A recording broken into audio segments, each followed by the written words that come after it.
పద్ధతి.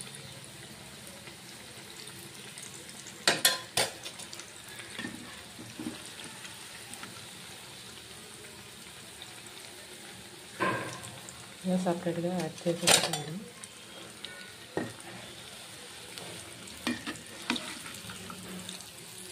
జాయింట్గా అంటుకుండా విడదీయకండి. బయటకు వచ్చిన తర్వాత తీసిన తర్వాత కానీ ఇప్పుడు ఇందులో తీయకండి. ఇంకా మిగతాయి ఉన్నాయి కదా, అవి కూడా మనం ఇలాగే మొత్తం యాడ్ చేసేసుకుందాం.